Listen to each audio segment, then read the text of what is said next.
Assalamualaikum warahmatullahi wabarakatuh. Perkenalkan, kami dari kelompok 5 dengan materi kejang demam yang beranggotakan Nabila Ikhwanunisa dengan standbook 011 dan Dea Salsa Arti dengan standbook 156. Baiklah, selanjutnya saya akan memulai presentasi dari kelompok kami. Jadi yang pertama ada definisi dari kejang demam. Kejang demam didefinisikan sebagai bangkitan kejang yang terjadi pada kenaikan suhu tubuh atau suhu rektal di atas 38 derajat Celcius yang disebabkan oleh proses ekstrakranium. Kejang demam merupakan kejang yang paling sering terjadi pada anak. Adapun patofisiologi dari kejang demam. Patofisiologi kejang demam belum diketahui secara pasti. Namun, terjadinya infeksi di ekstrakranial seperti otitis media akut, tonsilitis, dan bronkitis dapat menyebabkan bakteri yang bersifat toksik tumbuh dengan cepat. Toksik yang dihasilkan dapat menyebar ke seluruh tubuh melalui hematogen dan limfogen. Pada keadaan ini, tubuh mengalami inflamasi sistemik, dan hipotalamus akan merespon dengan menaikkan pengaturan suhu tubuh sebagai tanda tubuh dalam bahaya secara sistemik. Di saat tubuh mengalami peningkatan suhu 1 derajat Celcius, secara fisiologi tubuh akan menaikkan metabolisme basal 10% sampai dengan 15% dan kebutuhan oksigen sebesar 20%. Pada seorang anak berumur 3 tahun, sirkulasi otak mencapai 65% dari seluruh tubuh, dibandingkan dengan orang dewasa yang hanya 15%.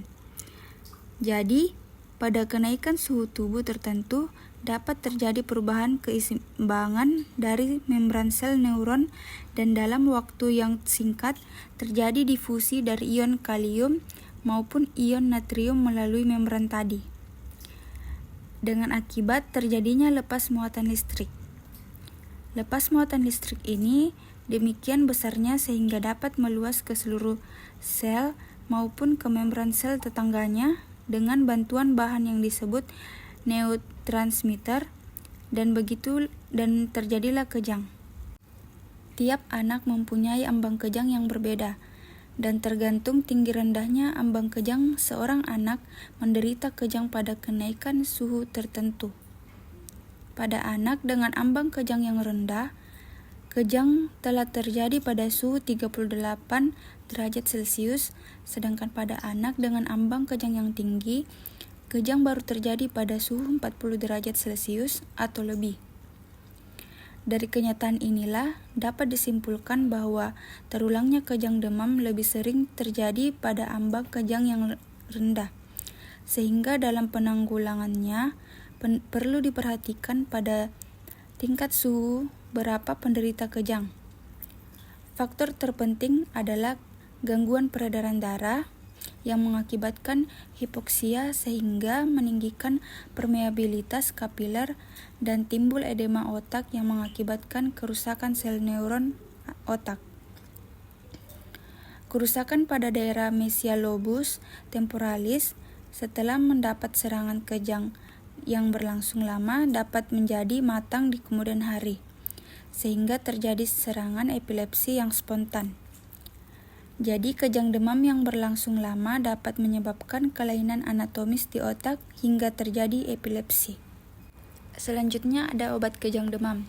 Obat kejang demam terbagi menjadi 2 golongan. Golongan yang pertama yaitu antipiretik, obatnya parasetamol. Mekanisme kerja obat antipiretik bertujuan untuk mengurangi suhu tubuh yang tinggi akibat demam. Obat antipiretik bekerja dengan melibatkan pusat pengaturan suhu tubuh yang berada di otak. Berikut beberapa penjelasan mekanisme kerja dari senyawa obat yang umum digunakan sebagai antipiretik di Indonesia. Yang pertama, sebagai penghambat siklosigenase atau CHOX. Beberapa senyawa antipiretik yang termasuk NSAID seperti aspirin atau asam asetil salisilat dan ibuprofen bekerja dengan menghambat enzim siklosigenase yang terlibat dalam produksi agen stimulus peningkatan suhu tubuh yaitu prostaglandin. Berkurangnya prostaglandin berefek pada penurunan suhu tubuh. Yang kedua, mempengaruhi kerja hipotalamus. Hipotalamus merupakan bagian dari otak yang berperan dalam mengatur suhu tubuh. Parasetamol atau acetaminophen diyakini bekerja dengan mekanisme mempengaruhi hipotalamus untuk menurunkan suhu tubuh. Diketahui parasetamol memiliki kemampuan mengubah aktivitas reseptor yang berperan dalam pengaturan suhu tubuh di hipotalamus. Yang ketiga, mempengaruhi produksi prostaglandin. Selain menghambat kerja enzim CHOX, antipiretik juga diketahui mampu secara langsung mempengaruhi produksi dari senyawa prostaglandin. Menurunnya produksi prostaglandin sebagai mediator nyeri dan demam dapat mengakibatkan penurunan suhu tubuh. Selanjutnya ada efek samping. Beberapa efek samping yang mungkin terjadi dengan penggunaan parasetamol. Yang pertama, reaksi alergi penggunaan parasetamol dapat terjadi pada beberapa orang. Gejala yang timbul dapat berupa gatal, ruam, pembengkakan wajah, bibir, lidah, sesak napas, atau pembengkakan tenggorokan. Segera hentikan penggunaan parasetamol bila timbul reaksi alergi. Yang kedua, kerusakan hati. Meskipun parasetamol dianggap aman dalam dosis terapeutik yang direkomendasikan, overdosis parasetamol atau penggunaan parasetamol jangka panjang dengan dosis tinggi dapat menyebabkan kerusakan hati. Penting untuk menggunakan parasetamol sesuai dosis yang direkomendasikan dan hindari penggunaannya bersama alkohol. Yang ketiga, penggunaan parasetamol dalam jangka waktu yang lama juga dapat menyebabkan leukopenia dan trombositopenia sehingga dapat meningkatkan resiko infeksi dan pendarahan. Yang keempat, meskipun sangat jarang terjadi, penggunaan parasetamol dalam jangka waktu lama dengan dosis yang tinggi dapat menyebabkan kerusakan ginjal. 5. Parasetamol juga dapat menyebabkan efek samping pada gangguan pencernaan seperti mual, muntah, dan sakit perut namun bersifat ringan dan sementara. Golongan yang kedua yaitu antikonvulsan. Obatnya yaitu diazepam. Diazepam bekerja pada sistem GABA yaitu dengan memperkuat fungsi hambatan neuron GABA. Dalam SSP terdapat reseptor benzodiazepin dalam kerapatan yang tinggi terutama di korteks otak frontal dan oksipital, hipokampus, dan otak kecil. Adapun efek sampingnya yaitu mengantuk, kelemahan otot, gangguan mental, amnesia, ketergantungan, depresi pernapasan, kepala terasa ringan dan bingung. Selanjutnya ada monitoring. Yang pertama, pemeriksaan laboratorium. Pemeriksaan laboratorium tidak dikerjakan secara rutin pada kejang demam, tetapi dapat dikerjakan untuk mengevaluasi sumber infeksi penyebab atau keadaan lain. Misalnya, gastroenteritis, dehidrasi disertai demam. Pemeriksaan laboratorium yang dapat dikerjakan yaitu darah perifer, elektrolit, dan gula darah.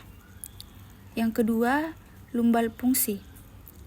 Pemeriksaan cairan cerebrospinal dilakukan untuk menegakkan atau menyingkirkan kemungkinan meningitis. Yang ketiga atau yang terakhir, elektroensefalografi. Pemeriksaan elektroensefalografi atau EEG tidak dapat memprediksi berulangnya kejang atau memperkirakan kemungkinan kejadian epilepsi pada pasien kejang demam.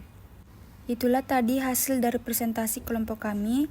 Mohon maaf jika ada salah kata dan kurang. Saya ucapkan terima kasih. Assalamualaikum warahmatullahi wabarakatuh.